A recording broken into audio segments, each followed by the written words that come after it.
My name's Holly Mackay. I'm Managing Director of the Platforum. I'm joined today by Mike Free. Hi Mike. Mike is the CEO of Sammedia. Mike, you're here today to talk to us. Well, basically I think you set up your company because you think the way in which we in financial services are presenting ourselves to our customers is frankly a little bit boring. That's quite an elegant way of summing it up, actually. I tend to drone on quite a lot, but that's it. We've had lessons from people like Apple in terms of what it can mean to deliver a product or a service that people find intuitive and easy to use. And I think if our industry ignores those lessons, then there's a massively missed opportunity.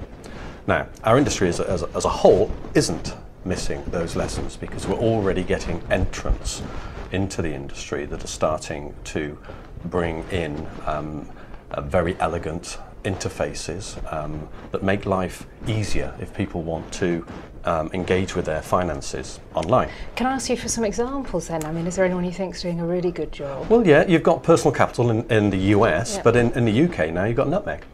Nutmeg's a fantastic service. It's a kind of it's a DFM, if you like, that's online. And it enables me as a consumer to go online, in effect take part in a model portfolio, but it doesn't call it that. It doesn't use all of the kind of language that we like to get carried away with in our industry. It just talks plain English about, how do I feel about risk and what goal do I want to achieve. But then puts me into a model portfolio. But Nutmeg are kind of interesting because they're, I think, as I see it, they're a software company primarily who've almost turned themselves into the DFM. I think what you're talking about is going to groups like fund managers and DFMs and saying, actually, you've got the core bit of kit, but you look so flipping boring when you go out and try and talk to customers. They've got this expertise and they have a customer base, but that customer base, because of forces that in the environment, so there's RDR obviously, but that's the one that we as an industry get hung up on. There's a lot more going on in the outside world.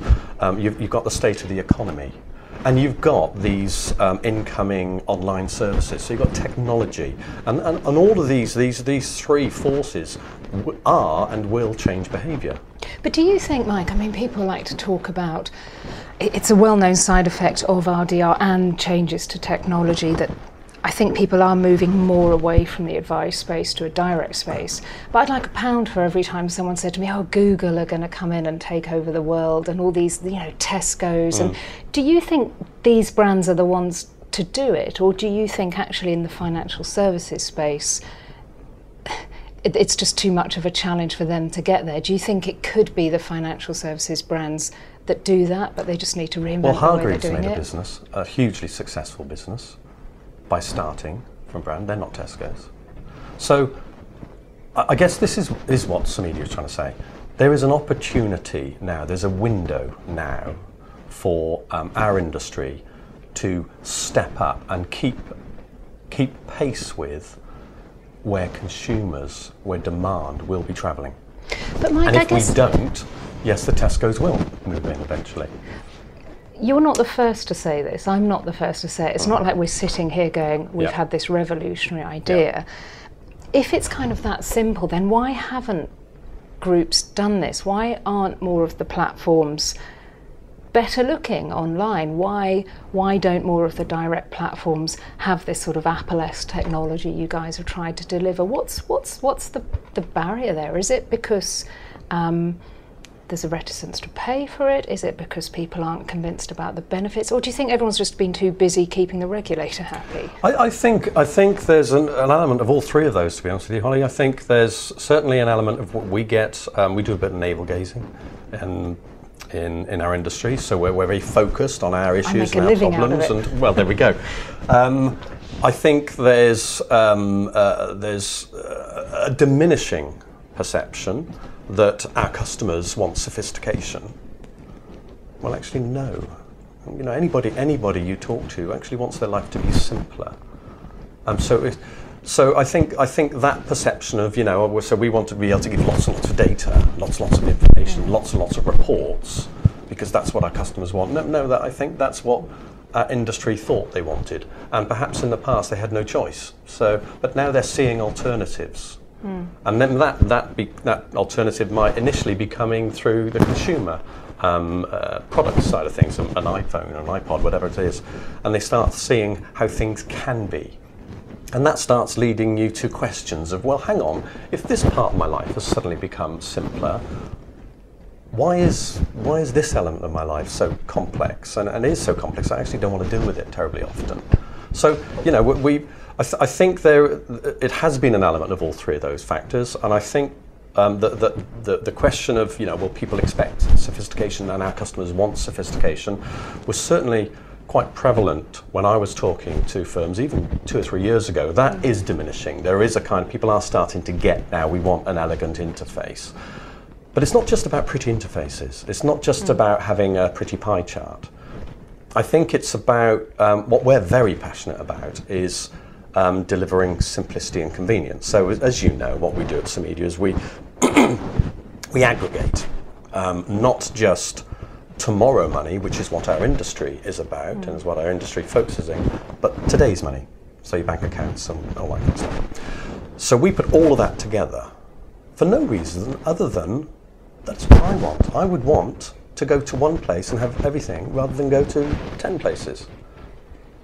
So if somebody provides me a service where I can view and see everything at once, I will use that because that just is simpler for my life. Now, that gives that provider an opportunity because I'm now visiting that service. So that's an element of what we're saying. So you combine convenience with then elegance. And elegance, that's a weird word to use in our industry. You probably don't get many people talking about elegant interfaces in our industry. Well, hello, we need to be, because people's expectations have moved on. And as I said, you know, our industry has focused a lot about RDR. We tend to focus a lot about regulation. But there's a lot going on in the wider world with these three forces. Yeah, and we saw, even sort of looking at consumer patterns before RDR, a move away from advice, sort of generally across the board, and a move away from, in the direct space anyway, from people from using paper-based things or phone-based sort of delivery mechanisms, a move online. So we are seeing that. Well, Mike, I wish you well with what you're doing. I think it's an exciting project, and perhaps you'll come back to me in 6 months. Now, it would be interesting, the pace of change. What's your sort of final thought on this? Do you think now that groups have started to sort of embed the changes they needed to keep the regulator happy, we're in this RDR environment, do you think this is going to start to move quickly? Do you think people need to move quickly, or it's game over? Yes.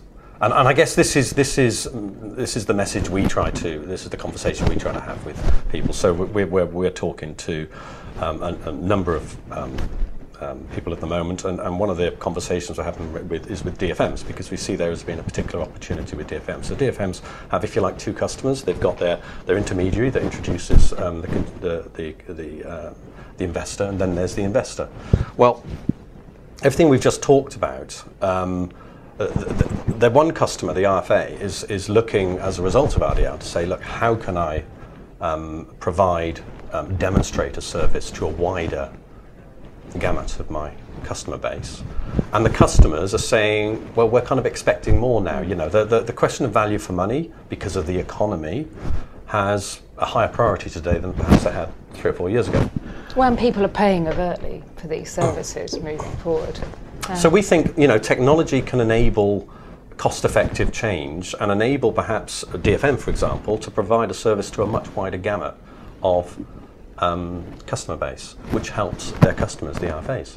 So there's no reason to say a DFM can't have an online service that is, for instance, white labelable, completely customizable for their individual intermediary firms, that gives the intermediary a service that aggregates everything together, that provides model portfolios, etc., to a much wider customer base.